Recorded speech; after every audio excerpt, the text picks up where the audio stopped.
Okay, we're here with our new little freebie. We ended up with a little pull-behind mower, pull behind a four-wheeler or a lawn tractor. We're going to use it at a hunt property in Alabama.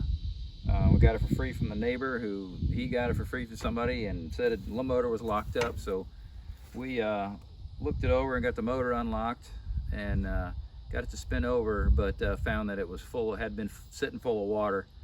And so we pulled the head off, and it wouldn't make any compression, so we pulled the head off and found that the cylinder was pretty rusty. It looks like either the rings are stuck or broke, so we're going to go inside and pull the motor apart and see what we can find. So let's go. Okay, so we got the oil drained out of this thing and we've got the head off.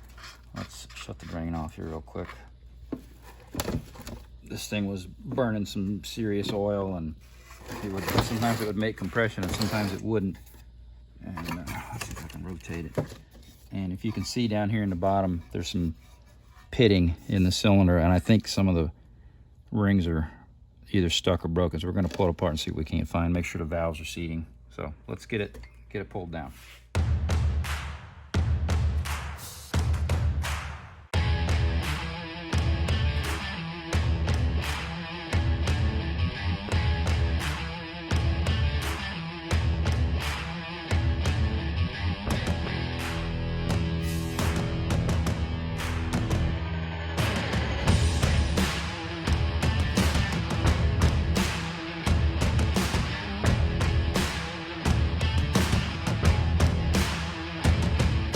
So we got the side cover off this crankcase. It doesn't look too bad. Of course, there's a little bit of schmutz in the bottom. It's worse on the side cover because this is a vertical shaft engine. Yeah, sediment and paraffin's out of old oil settled down in there, but it's not terrible. So we're going to try to do a cheapie on this thing and get the piston out. I'm hoping that's got some broken or stuck rings. So let's keep going. We'll pull this thing apart. There's the governor. Let's get after it here, so let's pull it apart.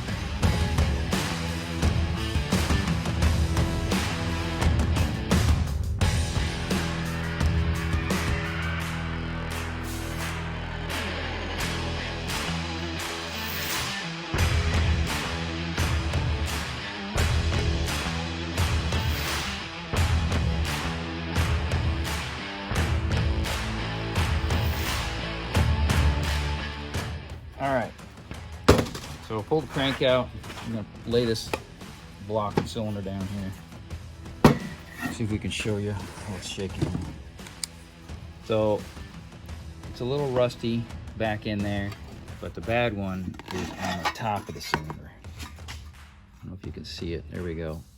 So it's bad. The pistons are not, excuse me, the piston looks like it's definitely taken some shots from the rust. But the rings, we're going to check the gap on the rings. We're going to try to get away with a cleanup and a put back together, which is pretty cheesy, I'm aware, but we've got away with worse. So I'm going to try to dingleberry this, and we're going to check the ring and gap. But Stevie are on the debate of whether this exhaust valve is sealing. He says it's not, and I'm not so sure. So what we're going to do is get a little diesel fuel and pour around this and see if we can get it to leak. See if I can set this up square. Find a little piece of wood to prop this up with, level-ish, and then we'll check it. So we'll be right back when we're ready. Okay, so we're just going to pour a little bit down the port and see if it leaks out the valve. We're also going to clean the ports up in here because they're awful. I'll show you the ports.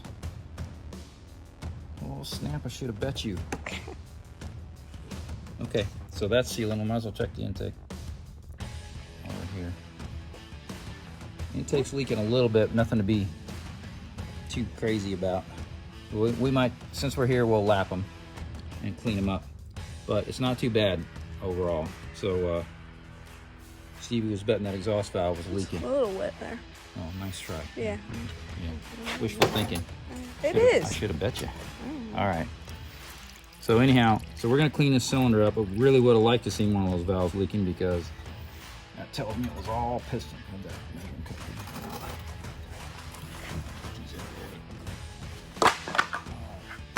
So we're gonna dingleberry hone this, check the ring and gap, and see if we're anywhere close.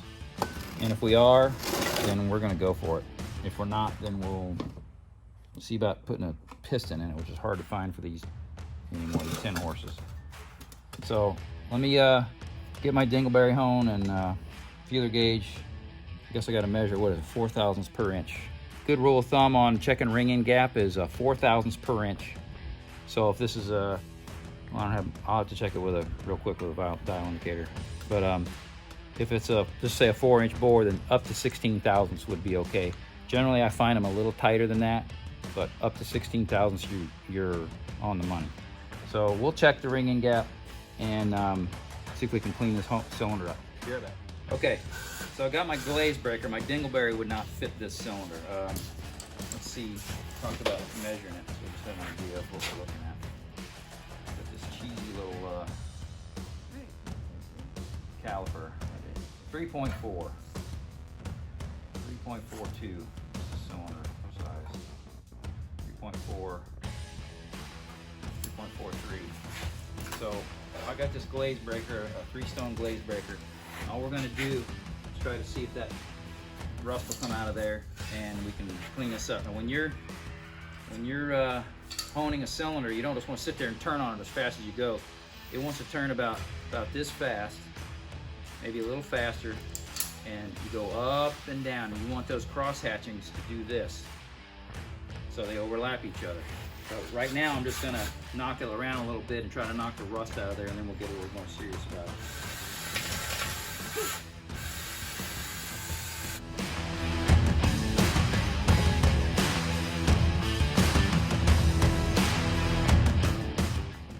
Okay, so we're going to show you, we just knocked a lot of it out, but that was the bad side. It's not great by any stretch of the imagination, but it is improved. So we're going to continue to work on that. And so let us get back to it. You see it's not even hardly touching here at the top, so that tells you where the wear is on these things. It's always on the top. So let me do a little more, and we'll show you again.